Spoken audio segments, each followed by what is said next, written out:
El ministro de Salud, Luis Enrique Monterroso, dejó para la cita de la semana el número de sindicatos que existen en su cartera. Escuche usted.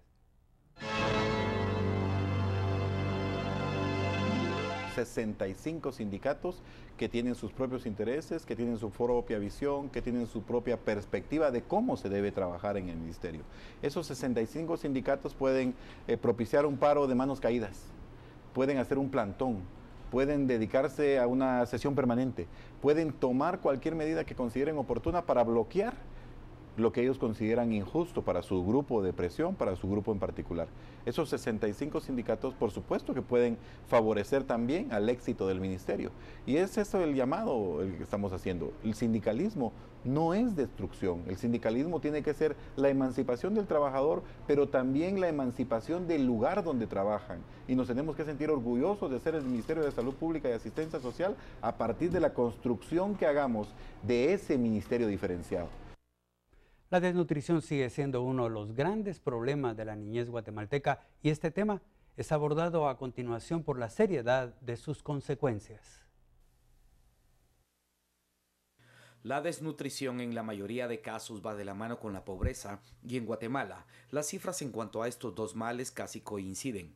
Según datos del Instituto Nacional de Estadística, un 54% de guatemaltecos son pobres y el porcentaje de niños desnutridos crónicos es del 52%, aunque llega hasta un 80% en algunas regiones del interior del país donde organizaciones no gubernamentales hacen lo propio de la mano del gobierno y el apoyo internacional. Más del 80% de los niños menores de 5 años sufren desnutrición crónica y esto ya está estadísticamente comprobado. La barrera de culturas también es determinante y en la mayoría de los casos acentúa el problema. Ellos viven de una manera de que, con una situación de que así eran mis abuelos, así eran mis padres, así yo, nosotros pudimos vivir así, no necesitamos ni ir a control prenatal, o sea, todo es así, ¿no?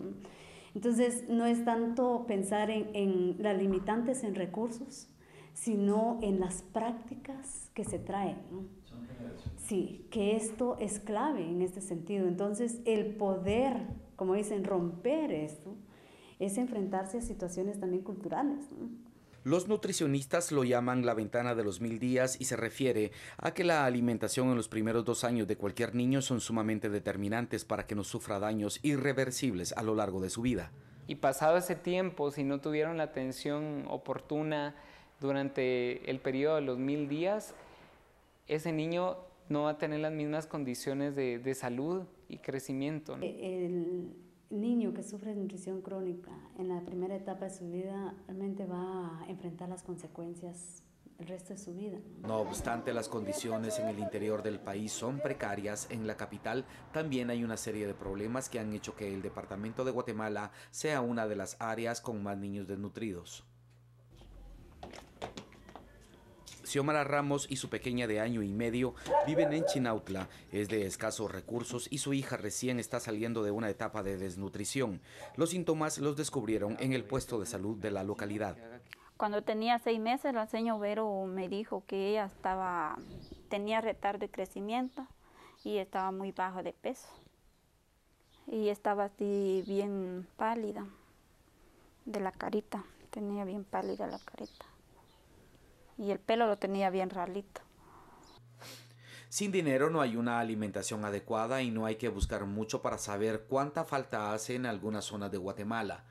En una visita a los barrios cercanos al basurero municipal nos encontramos con varios niños que comen muchas veces lo que las madres rescatan del vertedero.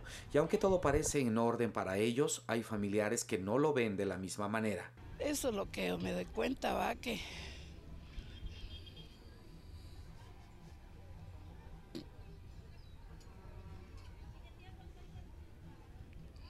me duele mucho lo de mis nietos. Porque ellos pasan tan malos del pulmón.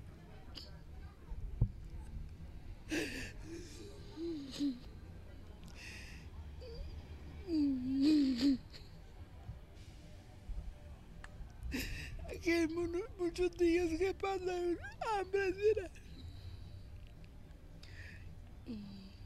Todos los días entran cientos de toneladas de basura.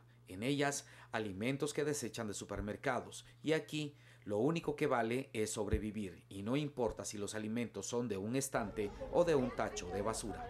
Vivimos aquí enfrente del basurero, ¿va? Pero Dios sabe que aquí habemos gente decente y pobre pero decente, ¿va? Y todo lo miramos va con cosas de que Dios nos va a ayudar y de que sea como sea las cosas, pero... ¿Qué pasa con los niños? ¿No tienen miedo que se pierdan de algo? No, porque con el poder de Dios nada es imposible, o sea, no, gracias a Dios nuestros hijos están más sanos que nunca, porque sea del basurero, pero comemos. Hasta ahora, instituciones del Estado y entidades extranjeras han unido frentes para intentar bajar los niveles de desnutrición, pero será hasta dentro de muchos años que estos esfuerzos empiecen a rendir frutos. De momento, el mal se ha reducido en un 1.7% y la proyección en lo que queda de gobierno es de 10%. Aunque es un mal personal, la desnutrición afecta al colectivo y las consecuencias se reflejan en un país subdesarrollado y con muchas dificultades para salir adelante, concluyen quienes viven de cerca este flagelo. Miguel Salay y José Orellana por una Guatemala en paz, Noticiero Guatevisión. Ojalá que esto cambie algún día.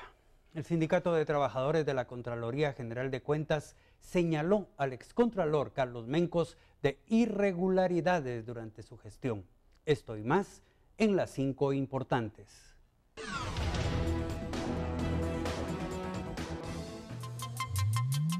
Por el Día de Todos los Santos, la Mesa Interinstitucional de Acción Rápida, que busca reducir los hechos delincuenciales en la antigua Guatemala, realizó operativos y patrullajes. Las autoridades indicaron que en los últimos 3 días se logró reducir la delincuencia en un 60% en comparación con el 2013. En todo el país los accidentes se redujeron, aunque los lesionados y muertos aumentaron en relación al año pasado. Argumentando que los programas sociales que impulsa el Ministerio de Agricultura y la Secretaría de Seguridad Alimentaria y Nutricional están politizados y solo benefician a los afiliados del Partido Patriota, los diputados del líder citaron a los encargados de esas instituciones, que negaron las acusaciones de la oposición. El martes deberán llegar nuevamente al Congreso para aclarar la forma en que se distribuyen los granos básicos y bolsas de alimentos en Huehuetenango y Retauleu.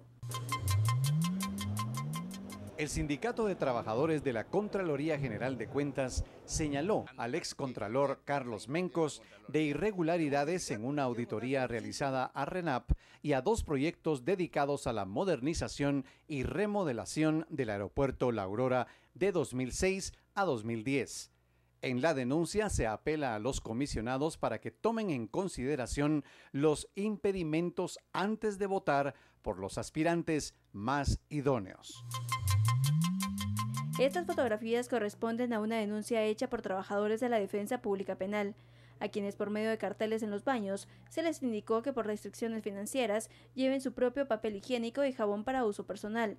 Por si fuera poco, la jefa del instituto, Blanca Estalín Dávila, les indicó por medio de una circular que no hay recursos financieros para pagar salarios y honorarios al personal.